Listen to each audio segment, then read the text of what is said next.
Mistake or murder? It's the question investigators have been asking since the day Claude Tex McIver was found holding the smoking gun that killed his wife. But now, she hears a gunshot. As of just days ago, that question may finally be answered. The easiest way for him to gain control was to kill Diane. Prosecutors are taking Tex to court, revealing all the evidence. I said I can't lie. Shocking surprise witnesses. Did you do massages at the condo in Buckhead? And even newly released video of Tex with the victim just moments before she died. She started making these noises. They were horrible noises. Did Tex McIver kill his wife in cold blood?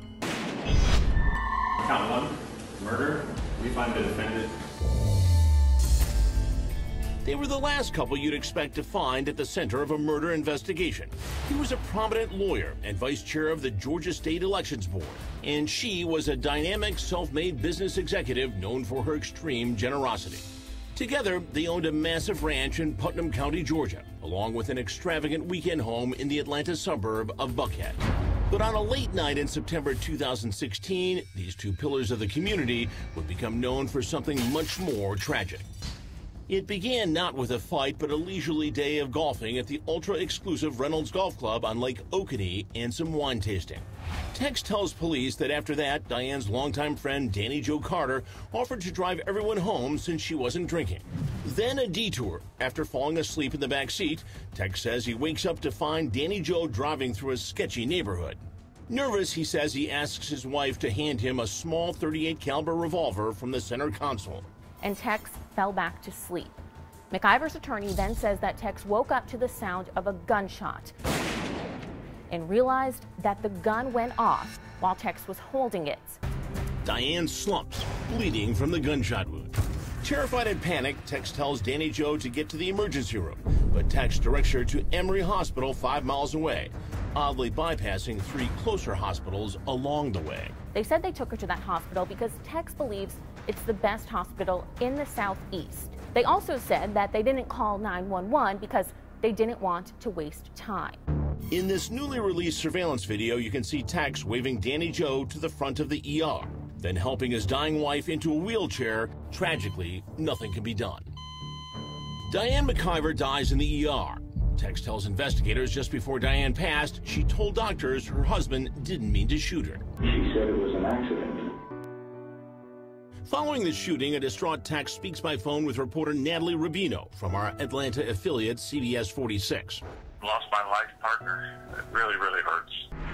But in the days after that, investigators started to wonder just how accidental was the shooting after all. Crime Watch Daily wanted to know if Tex's gun could have really just gone off as he claimed. So we brought in our own expert to test the theory. Revolvers are very reliable mechanical instruments, and it's designed to fire only when you pull the trigger. You have to really mean to pull the trigger. It doesn't just accidentally go off. If I were to drop that gun, would it go off? No. And there was something else Tex told police. The gun fired after they hit a bump in the road. But Danny Jo, the woman who was driving the car, says they were actually stopped at a red light. She doesn't know whether Tex was asleep or not. She suspects that he was because he was being quiet. But in terms of what happened at that moment, she doesn't know. And if that wasn't suspicious enough, just weeks after the shooting, our Atlanta affiliate CBS 46 uncovered this stunning detail about the couple's finances. Tex owed Diane money, lots of it. Definitely leads to possible motive. According to the agreement in December 2011, Tex borrowed $350,000 from his wealthy wife. It was supposed to be paid back with interest by December 2014. Tex failed to do that, so Diane gave her husband an extension until December 2017. Maybe he couldn't pay the $350,000 back. Maybe that deal went bad. We don't know the circumstances of that, but it definitely leads to a possible motive. And Tex was doing nothing to lift the suspicion, putting a treasure trove of Diane's luxury clothes and jewelry up for auction, more than 2,000 items just 2 months after her death. His lawyers explain it this way, saying the auction provides the cash to pay the people Diane named in her will. But would that be proven in court?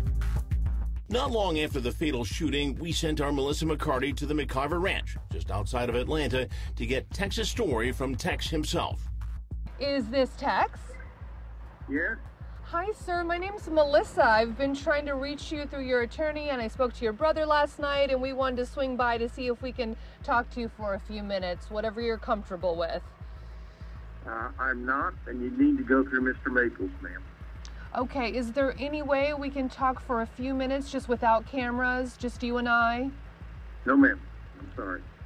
Okay, I wanted to talk to you a little bit about your wife and whatever you have to say. Are you available today if I go through your attorney?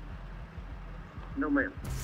After months of investigation, a grand jury indicts Tex McIver on 7 felony counts, including influencing witnesses, assault with a deadly weapon, and murder. And as he faces prosecutors in court, they're saying Diane's death was all part of a diabolical plan. On Diane's death, he went from negative $5,000 to over $1.1 million. Coming up, Tex, the target. The easiest way for him to gain control was to kill Diane. And a courtroom catches its breath. What did you say back to him? As the only other person in that car when the fatal shot was fired finally speaks. I said I can't lie. On Diane's death, he went from negative $5,000 to over $1.1 million cash instantly. And he was the executor and one of the beneficiaries of Diane's $7 million estate.